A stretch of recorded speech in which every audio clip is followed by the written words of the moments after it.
Hello, देखिए आज अपन auto valve arrester के बारे में देखेंगे। लाइटनिंग अरेस्टर की इस सीरीज़ में। ठीक है, तो मैं शुरू करता हूँ। तो देखो, सबसे पहला पॉइंट तो अपन देख लेते हैं। वेरी चीप होते हैं, इफेक्टिव होते हैं और रोबूस्ट होते हैं। ठीक है ना।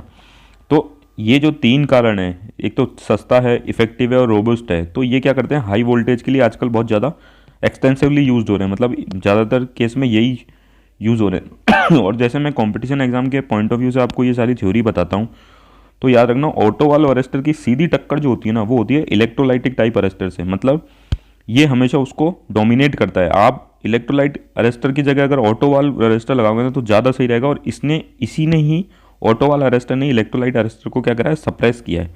ठीक है ना। तो ये जैसे मैंने लिख ही रखा है, extensively used for high voltage system. आजकल नाउ डेज मैं लिखना भूल गया। अब देखो, इसका कंस्ट्रक्शन देखते हैं। Such type of arrester consist of सब flat disc of porous material. देखो, ये ऐसी कुछ फ्लैट डिस्क बनाई जाती है और ये बनाई जाती है एक पोरस मटेरियल की। अब जो पोरस मटेरियल होता है ना, वो किस चीज़ का बना होता है वो अपन देखते हैं। यहाँ पे देखो, is made up of specially prepared clay with a small admixture of powder conducting substance. मतलब एक स्पेशल मिट्टी का बनाया जाता है जो नॉन कंडक्टिंग है, और उसमें मिक्सचर में डाला जाता है एक कंडक्टिंग सब्सटेंस। मतलब खाली उस मिट्टी का ही नहीं बनेगा, स्पेशल क्ले का, उसमें एक कंडक्टिंग सब्सटेंस भी डाला जाएगा। ठीक है ना। अब देखो, अपन ने देख लिया कि दो चीज़ें मिक्स हुई है ना, दो चीज़ें मिक्स हुई है, दोनों अलग अलग चीज़ें मिक्स हुई है। तो ये वाला मिक्सचर कौन सा कहलाएगा, हीट्रोजिनस मिक्सचर, मतलब नॉन होमोजिनस मिक्सचर। ठीक है ना। इसमें एक में दो मटेरियल अलग अलग टाइप के हैं और दोनों अलग अलग प्रॉपर्टी वाले हैं। ठीक है ना। अब ये डिस्क बन गई। अब इस डिस्क को क्या करता है, एक के ऊपर एक जमाया जाता है। ये दो सब सेम साइज की होती है, थोड़ा डायग्राम गलत बन गया है।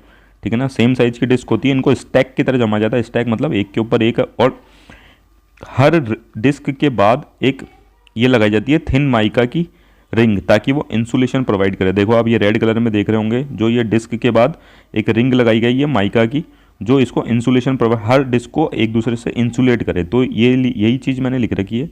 These disc stacked one above the other and separated by thin mica ring. ठीक है ना। तो यही चीज़ मैंने लिख रखी है। The mica ring provide insulation during normal operating condition. ये मैंने बता ही दिया माइका रिंग किस काम की है, क्योंकि ये इंसुलेशन प्रोवाइड करेगी ड्यूरिंग नॉर्मल ऑपरेटिंग कंडीशन, ताकि ब्रेक डाउन ना हो और स्पार्क ना हो और करंट को रास्ता ना मिले ग्राउंड में जाने का। The disc are arrange in such a way that normal voltage may not cause a discharge to occur. अब इन डिस्क को कुछ इस तरीके से जमाया जाता है कि जो नॉर्मल ऑपरेटिंग वोल्टेज है ना, वो यहाँ पे डिस्चार्ज करने में सक्षम ना हो, या फिर मतलब वो कोश हो ना पाए, उसके नॉर्मल वोल्टेज कंडीशन में डिस्चार्ज हो ना पाए। ठीक है ना। अब ये देखो, जो मैंने आपको बताया था, जो डिस्क है, मैंने बोला होमोजीनस नहीं है। ठीक है ना। उसमें नॉन कंडक्टिंग मटेरियल भी है और कंडक्टिंग मटेरियल भी उसमें मिक्स किया गया है। तो देखो, कुछ ऐसा सा डायग्राम बनेगा। ये आप ब्लैक में मान लो नॉन कंडक्टिंग मटेरियल है, और बीच बीच में ये क्या है, कंडक्टिंग मटेरियल है। अब जब ओवर वोल्टेज आता है ना, तो क्या होता है, ये कंडक्टिंग वोल्टेज क्या करते हैं, कंडक्ट करने लगते हैं। और जो करंट फ्लो होता है ना एक डिस्क से दूसरी डिस्क, वो इस कुछ इस तरीके के डायग्राम से होगा। मतलब ये कैपिलरी टाइप का स्ट्रक्चर है। मतलब कैपिलरी आप समझ सकते हो, बिल्कुल स्मॉल ट्यूब, आपको पता है अपनी बॉडी में होती है कैपिलरीज, जो ब्लड को अपनी पूरी सेल्स तक पहुंचाने का काम करती है। तो जब जैसे ही ओवर वोल्टेज आया, तो यहाँ पे क्या होगा, ये जो कंडक्टिंग डिस्क में, ये जो डिस्क है, इसमें ये जो कंडक्टिंग पार्टिकल्स होंगे, ये डिस्चार्ज करेंगे, इनके थ्रू डिस्चार्ज होगा। और डिस्चार्ज क्या होगा, करंट जो फ्लो करेगा वो कैपिलरीज की फॉर्म में फ्लो करेगा। यही चीज़ मैंने यहाँ लग रखी है। As the material of the disc is not homogeneous, मतलब हीटोजीनस है, और नॉन होमोजीनस बोल लो या नॉट होमोजीनस बोल लो या हीटोजीनस बोल लो, एक ही बात है। And conducting material as also been added, therefore the glow discharge occur between the disc at time of over voltage. जैसे कि ओवर वोल्टेज आया, तो जो डिस्चार्ज होगा वो इन पॉइंटों पे ही होगा जहाँ पे कंडक्टिंग मटेरियल होगा, और फ्लो किस में होगा, discharge current in the form of capillaries. ठीक है ना। The discharge occur in the capillaries of the material end voltage drop of about 350-350 volt per unit. मतलब कहने का मतलब ये है, जैसे ही डिस्चार्ज हुआ, ठीक है ना, करंट फ्लो कर जाएगा। अब अपन को पता है, करंट जैसे ही ग्राउंड में फ्लो होगा तो वोल्टेज क्या करेगा, ड्रॉप करेगा। और कितना वोल्टेज ड्रॉप करता है, 350 वोल्ट पर यूनिट। और जैसे ही वोल्टेज ड्रॉप किया, अब ये फर्दर अपने थ्रू डिस्चार्ज नहीं होने देगा, और फिर जो करंट है वो अपना लाइन में ही बहेगा, जैसे कि अपन ने दूसरे रजिस्टर में पढ़ा है। वो सब बताने की यहाँ पे ज़रूरत नहीं है। ठीक है ना। अब इसके एडवांटेज देख लो।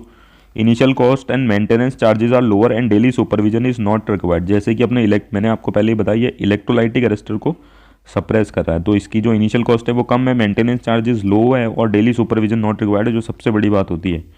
ठीक है ना।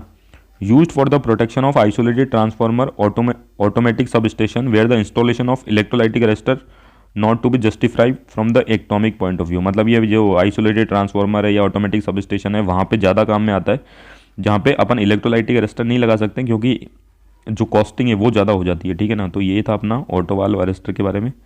Thank you.